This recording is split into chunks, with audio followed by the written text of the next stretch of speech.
हुर्र, चल चल, अरे जल्दी चल चल शंभू, जल्दी चल, हमें सारा खेत जोतना है और कल हमें माधव सेठ का भी खेत जोतने के लिए जाना है। जल्दी चल। हुर्र।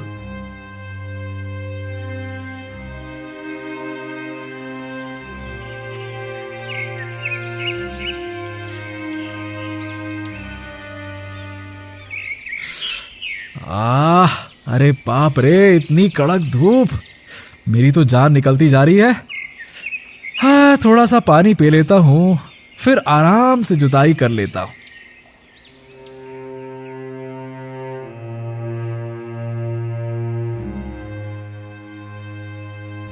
फिर बिरजू एक जगह पेड़ की छांव में बैठकर पानी पी लेता है। हाँ, हे भगवान, पानी पीने के बाद तो मेरा मन कुछ आराम करने को कह रहा है। ऐसा करता हूँ, कुछ देर आराम कर लेता हूँ, फिर अच्छे से जुताई कर लेता हूँ। बिरजू पानी पीकर उसी पेड़ की छांव के नीचे सो जाता है। तभी अचानक एक जहरीला सांप वहां आ जाता है और बिरजू के एक बैल को डस लेता है। तुरंत ही वो बैल मर जाता है।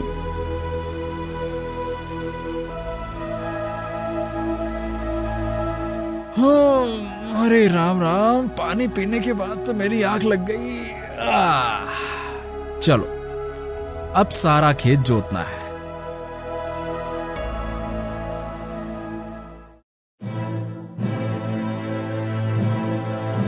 अरे ये क्या हो गया मेरे बैल को?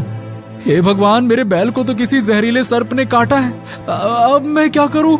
एक ही तो सहारा था, अब मैं किससे मदद मांगूं? फिर बिरजू शंभू को बिलक बिलक कर रोने लगा।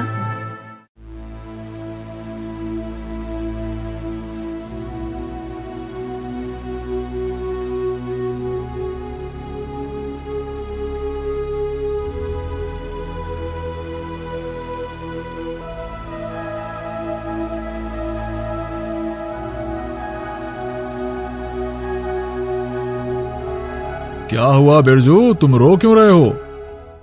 अरे क्या बताऊं माधव सेठ, कड़कती धूप से बचने के लिए जरा सा पेड़ के नीचे क्या बैठ गया, मेरी आंख लग गई। उसी वक्त एक जहरीले सांप ने आकर मेरे शंभू को डस लिया और जब मेरी आंख खुली तो मैं देखता हूँ कि शंभू मर चुका था।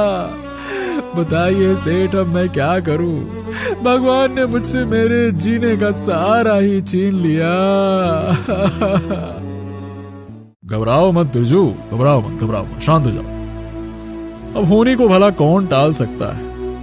मैं तुम्हें कुछ स्वर्ण मुद्राएं देता हूं, उन्हें बेचकर आज ही तुम एक नया बैल खरीद ले आओ, ठीक है? और कल से तुम्हारा जुताई का काम शुरू करो, ठीक? तुरंत ही माधव सेठ ने बिरजू को स्वर्ण मुद्रा से भरी एक पोटली दे दी।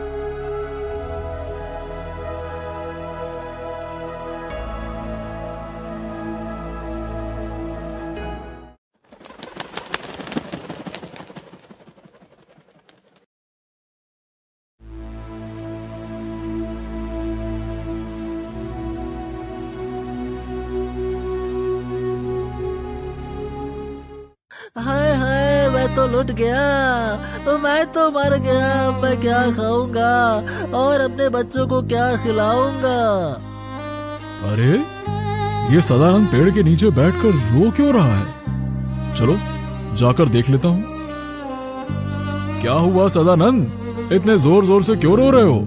ऐसी कौन सी आफत आ गई तुम पर?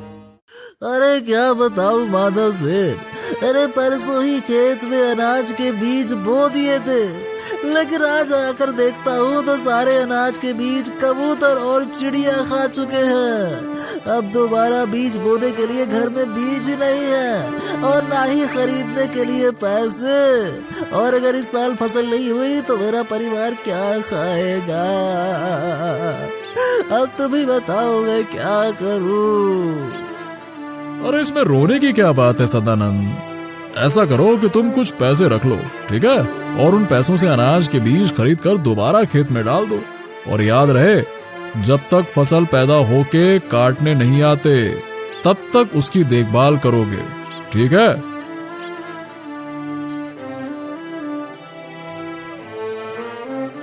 हाँ माधव सेठ, आपका मैं ये ऋण कभी नहीं भूलूंगा।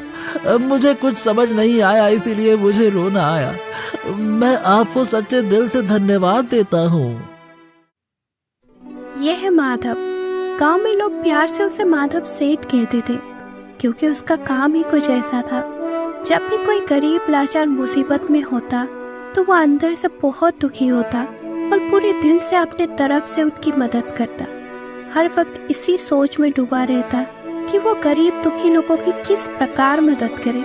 जब भी वो किसी की मदद करता तब लोग उसे भर भर के दुआएं देते, जिससे माधव सेठ बहुत खुश होता। लेकिन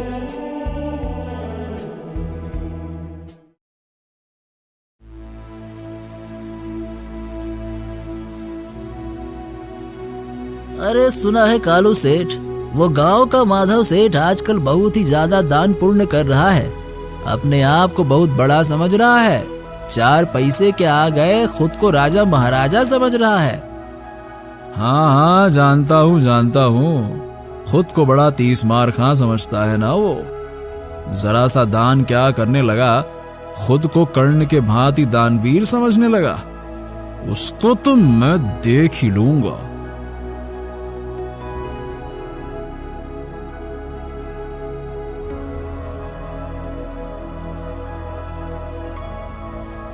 फिर कालू सेठ उस इलाके के डाकू गंगा सिंह को माधव सेठ को मारने की सुपारी दे दी।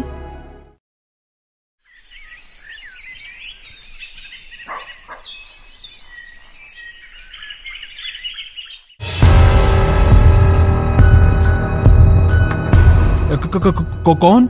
हाथ में चाकू लेकर क्यों आए हो? मैं चंगा सिंह इलाके का मशहूर डाकू।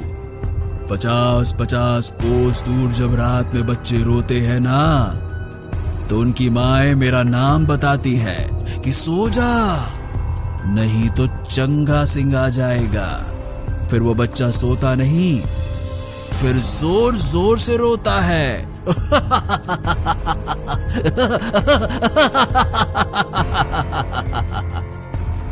अरे चंगा सिंह, भला तुम मुझे ये सब बातें क्यों बता रहे हो? अरे अभी मर ही जाओगे तो मरने से पहले बता देता हूँ। दरअसल गांव के कालू सेठ ने तुम्हें मारने की सुपारी मुझे दी है। तुम बड़े अच्छे अच्छे काम जो करते हो ना, गरीब लोगों की मदद करते हो, ये सब उसे अच्छा नहीं लगता। इसीलिए वो तुम्हें मार के अपने रास्ते का कांटा निकाल रहा है, समझे? अब मरने के लिए तैयार हो जाओ।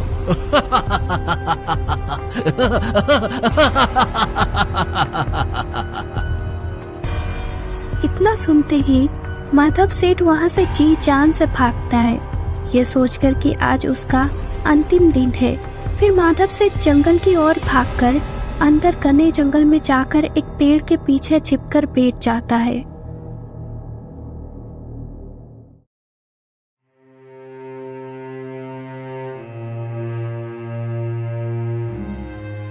अरे ये कौन है जो पेड़ के नीचे बैठकर रो रहा है?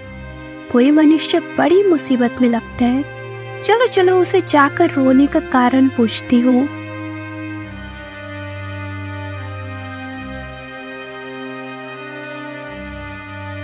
अरे भाई, तुम कौन हो और तुम यहाँ बैठ के रो क्यों रहे हो? मोरनी बहन, मेरा नाम माधव है और मैं पास के ही गांव में रहता हूँ। वहाँ मेरे दादा परदादा की जमीन है। मैं उसी में खेती का काम करता हूँ और जो भी भगवान की कृपा से मुझे मिलता है उसमें से मैं कुछ गरीबों में बांटता हूँ। जब भी कोई मेरे पास मदद मांगने आता है तब मैं उसकी मदद करता हूँ। इस प्रकार माधव सेठ अपनी पूरी कहानी मोरनी को बताता है। माधव की ये बातें सुनकर मोरनी बहुत दुखी होती है। अरे माधव भैया, घबराने की कोई बात नहीं है। यहाँ से कुछ ही दूरी पर गगनगिरी पर्वत पर एक तपस्वी बाबा रहते। मैं तुमको वहाँ लेकर जाती हूँ। वो जरूर कुछ ना कुछ तो समस्या का हल निकाल ही देंगे।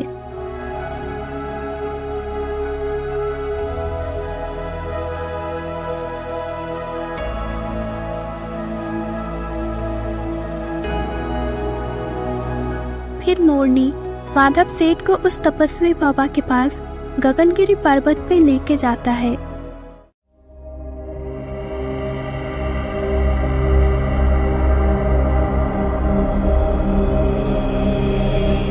बाबा, आंखें खोलिए बाबा, आपके चरणों में एक मनुष्य सहायता मांगने के लिए आया है।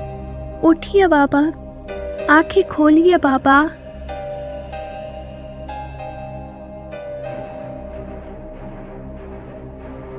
फिर माधव सेठ अपनी पूरी कहानी उस तपस्वी को बताता है और बताता है कि अगर वो वापस गांव लौट भी गया तो कभी न कभी कालू सेठ उसे जान से मार ही देगा।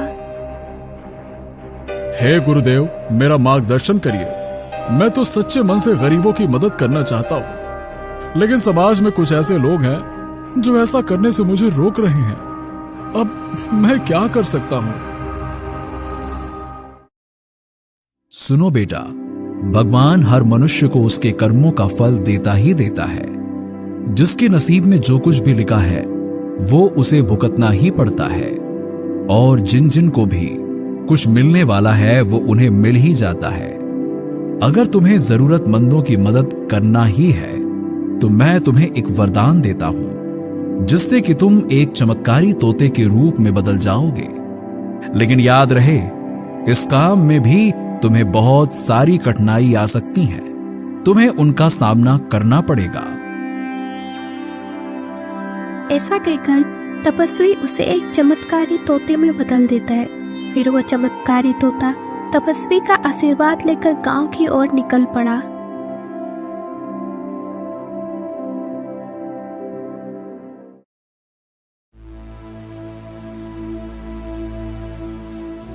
हाँ, 2 दिन से काम ढूंढ रहा हूँ, काम ही नहीं मिला। घर पर बच्चे भूख से तड़प रहे हैं। घर में खाने के लिए अनाज का दाना तक नहीं है। हे भगवान, ऐसे में मैं क्या करूं?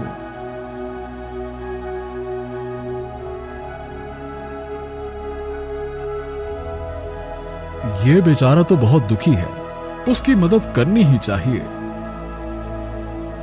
इतना कहकर वो चमत्कारी तोता कुछ सोने के सिक्के उस आदमी के पास छोड़कर चला जाता है। अरे, इतने सारे सोने के सिक्के ये कहां से आए? लगता है भगवान ने मेरी सुन ली। हे भगवान, आपका लाख लाख शुक्र है, आपने मुझे और मेरे परिवार को बचा लिया।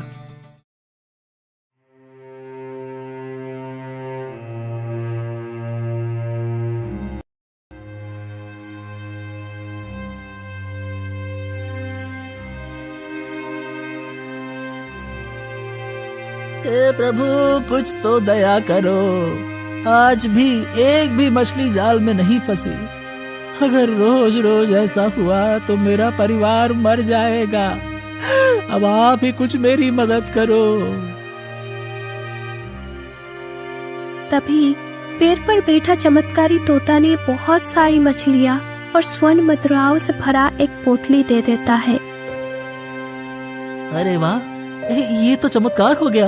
लगता है भगवान ने मेरी सुन ली। जल्दी से जाकर घर में बता देता हूँ।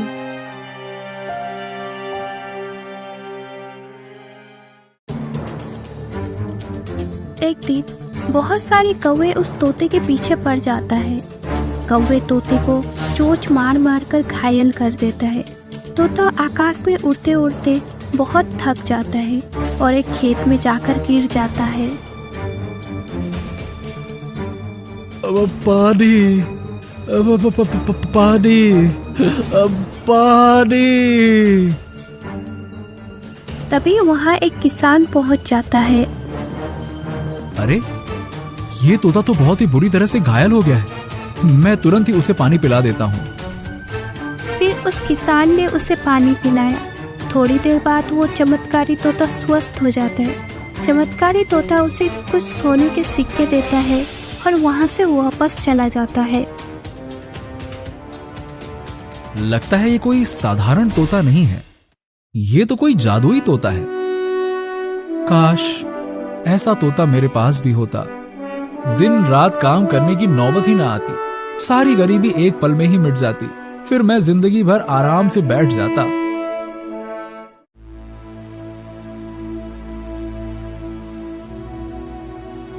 अरे भाई पता है, कल जब मैं पेड़ के नीचे बैठा था तब किसी ने मेरे पास आकर सोने के सिक्के छोड़ दिए और चला गया। अरे सुनो सुनो, मेरे साथ भी कुछ ऐसा ही हुआ है। जब मैं मछलियां पकड़ने तालाब के किनारे गया था तब मेरे पास भी कोई बहुत सारी मछलियां और सोने के सिक्के छोड़ गया।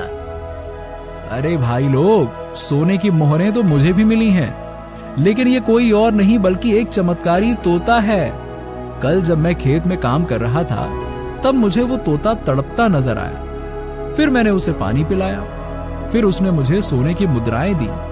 ये एक जादुई तोता है जो सबको सोने की मुद्राएं दे रहा है। भाइयों, अगर हम सब मिलके उसे पकड़ लेते हैं तो हमारी तो निकल पड़ेगी।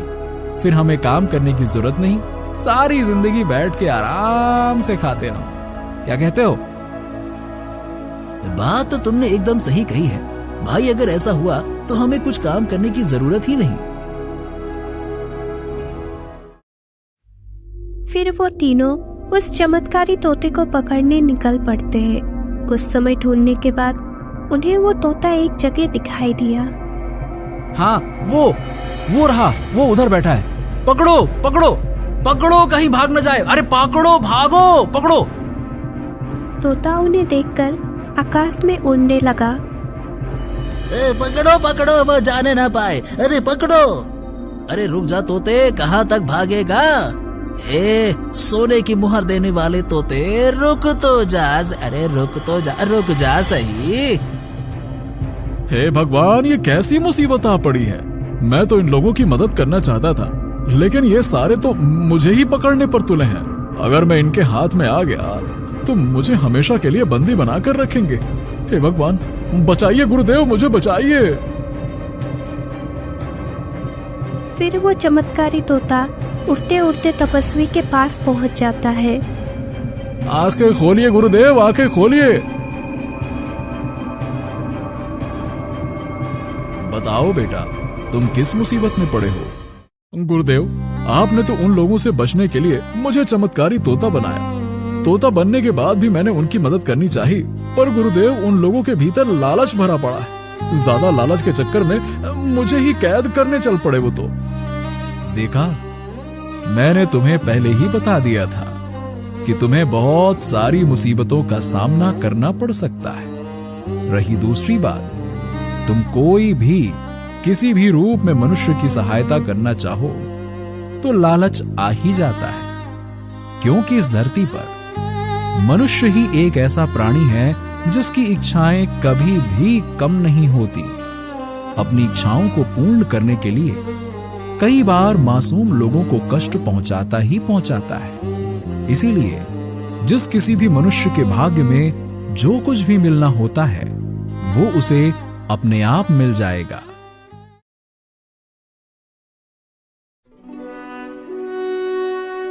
फिर तपस्वी उसे उसके मूल रूप में लाते हैं। माधव सेठ अब समझ चुका था कि इस धरती पर जिस किसी के नसीब में जो कुछ भी लिखा है वो उसे मिल ही जाएगा। उसे चिंता करने की कोई बात नहीं है और उसे अपने कर्म करते रहना चाहिए। उसी दिन से माधव सेठ अपने घर वापस ना जाके तपस्वी के चरणों में सेवा करता रहा।